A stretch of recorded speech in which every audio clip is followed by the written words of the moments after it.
তো hello guys, আমরা একটা জঙ্গলের ভিতরে আসছিলাম। তো জঙ্গলের ভিতরে একটা জিনিস দেখতে পাচ্ছি, যে জিনিসটা হচ্ছে যে একটা প্রাণীর মৃতদেহ। তো এই যে আপনারা দেখতে পাচ্ছেন, একটু ভালো করে দেখেন মৃতদেহটা। তো আশা করি এই কাজটা হয়তো বা কোনো মানুষ করছে বা কোনো জীবজন্তু করছে, এটা আমি ধারণা করতে পারি নাই। সাধারণত কোনো জীবজন্তুই করছে। এই জায়গায় কি বাঘ আছে কি না আদৌ সেটা আমরা জানি না।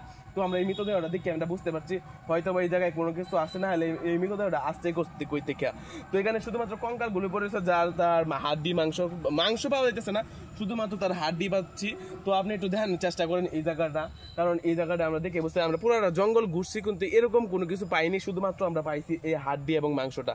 আর মাংস পাই না, শুধু হাড্ডি, তার তার এই যে ছাটনি মাটনি এগুলো পাওয়া গেছে। সাধারণত আমরা বুঝতে পারতেছি না এটা কি গরু না মহিষ। তো দুইটার থেকে আমি কনফিউশনে আছি। তো এটা নিয়ে যদি কেউ কেউ বলতে পারে এই এলাকা, তারা শুধু তারাই বলতে পারবে, এছাড়া কেউ না। তো আমরা এই জঙ্গলে থাকবো না, কারণ হয়তো বা কোনো সমস্যার সম্মুখীন হইতে পারি। তো আমরা এখান থেকে চলে যাব। তো এই ভিডিওটা সবাই, আমি চাই যে সবাই একটু শেয়ার করে দিবেন এবং আমার পাশে থাকবেন সবাই, এরকম ভিডিও যাতে আপনাদেরকে দিতে পারি। সবাই আমার সাপোর্ট করবেন। ধন্যবাদ সবাইকে।